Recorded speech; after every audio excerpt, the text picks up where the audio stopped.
בוקר טוב לכם.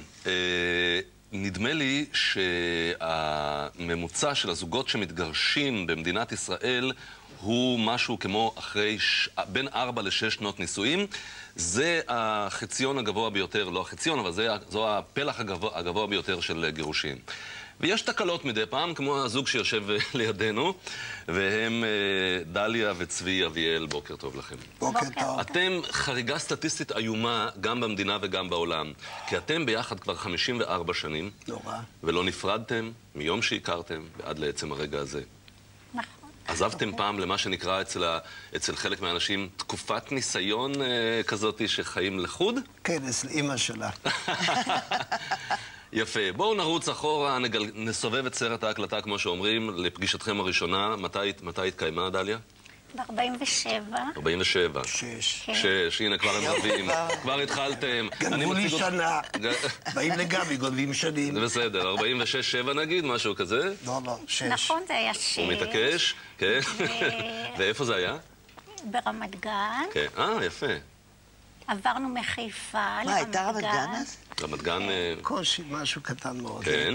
והלכתי לרשם לגימנסיה אוהל שם. בת כמה היית? בת 16. 16? והגבר היה כבר בן 17. בן 17. אני נשארתי כיתה. וכשהגעתי לבית הספר הייתה הפסקה, וכל הילדים הסתובבו סביבי כדי לקבל אותי. היית חתיכה וזה? כן. ואז לפתע הופיע בפתח אלם חמודו. איש עם שיער לבן ומשקפיים. אחרי שהוא ארז חצי שיעור לכימיה, היה כולו מלוכלך וקרוע משיעור הכימיה. אני מקווה שרואים את התמונות, כי המוניטור שלי לא עובד, אז אין לי מושג מה קורה איתנו בשידור, אבל תמשיכי. כן. והוא תפס אותי ביד ואמר, את יושבת לידי. כן. יפה, וכך התחלתם. כן. כמה זמן לקח עד... תראו, בימינו הנשיקה הראשונה קורית בערך 10 שניות אחרי ההיכרות. כמה זמן לקח אצלכם? הרבה זמן. הרבה זמן? מה, במונחים של ימים, שבועות, חודשים? לא, זה לקח, אני חושב, כמעט 3-4 חודשים. וואי, זה היה הקצב של פעם, אה? אדוני, זאת הייתה פרנקית קטנה שב7 אסור עליה לצאת מהבית. מה אתה מדבר? לא הצגתי את אורנה אופיר שחם, הפסיכולוגית, וכבר עכשיו אני יכול להגיד ככה בהערת אגב, שאני חושב כל כמה שדוחים יותר כנראה גם את הקטע הגופני, כנראה שזה מעריך את היחסים באיזשהו שלב, לא? מה אתה מדבר? זה יכול להיות. כן. יש מין גרסה כזאת. ואז התחתנתם והייתם בני כמה? איפה התחתנו? היינו בצבא. לא. עזבי, אין זמן בטלוויזיה. התחתנו, נכנסה להיריון, ילדים, נכדים, אתמול כולם יוצאים בבית. עכשיו אנחנו רואים ככה. שנת 48, לא יודע, לא עובד. תביאו לי בבקשה טלוויזיה שעובדת, שימו לי שם, כדי שאני אוכל לנהל את העניינים האלה. אני אומר לך. את תהיי הכלב נחייה שלי, בסדר? תגידי לי מה רואים על המסך. בני 20, החתונה. בני 20, קצת אחרי החתונה. יפה. מה הלאה? הריון.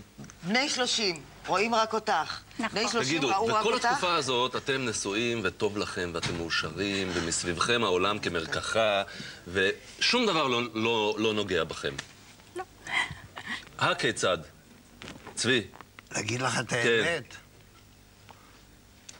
צריך המון מזל, גבי, וזה דבר נדיר, ושיש אותו, תראה, אין עצות ואין עצה ואין גבורה ואין תושייה, אין שום דבר. מה, אין טיפים שאפשר לתת לזוגות שכבר אחרי 3 חודשים מתחילים? טיפים נותנים החבר'ה שמביאים פה את עלי גפן. לא, זה שטויות, בחייך אתה. אהבה אין טיפים, אהבה זה ספונטה, זה ספונטניות. אתה רוצה להגיד לי שאתם מאוהבים עכשיו?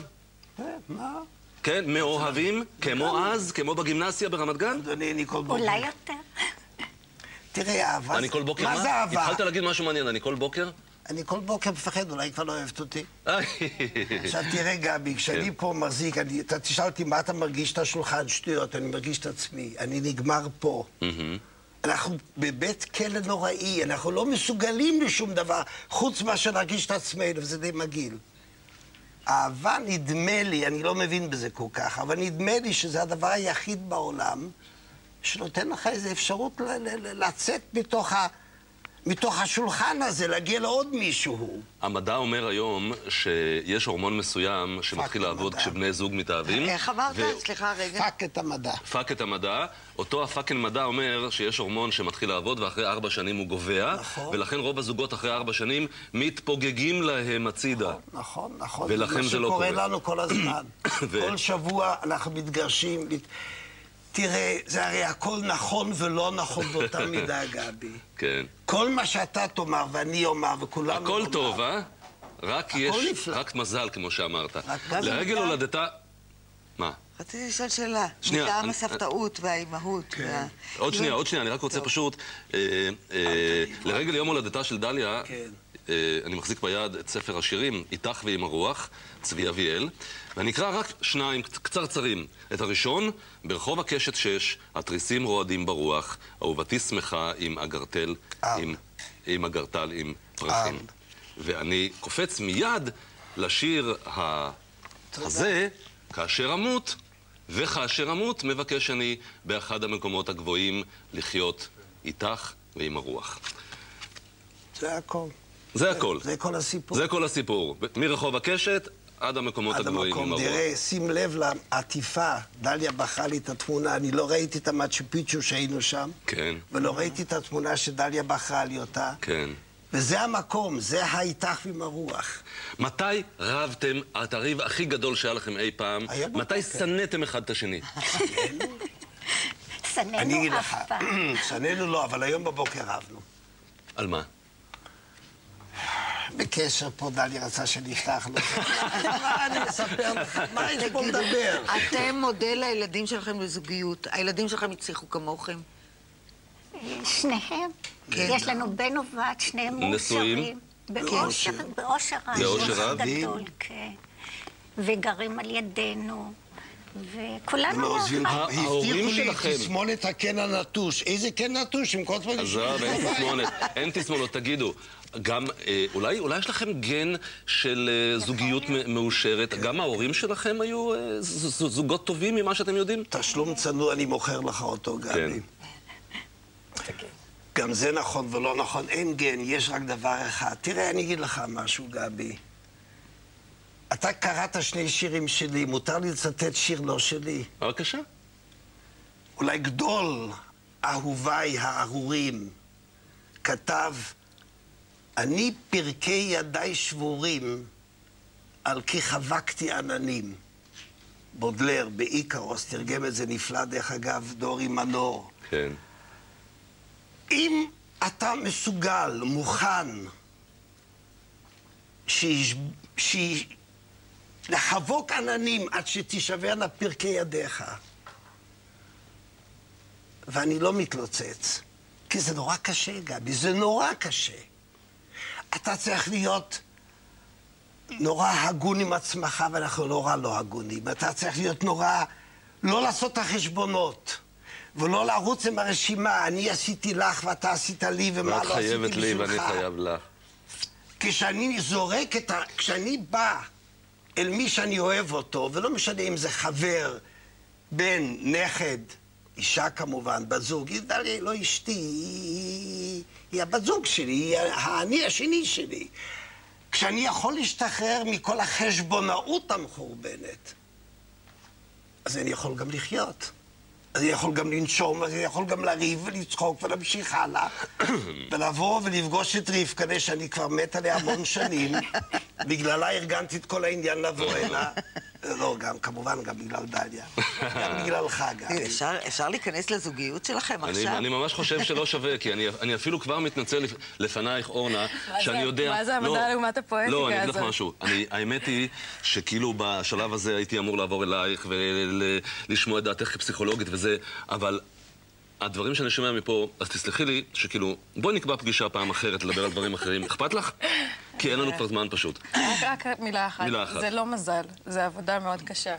כן? לשמור על הזוגיות, כן. יומיומית. את יודעת מה? בואי, אנחנו באמת נדבר על זה בהזדמנות קרובה. אני כבר מזמין אותך לאולפן, ואני רוצה לגמור דווקא איתכם. שזה מזל עם גורל.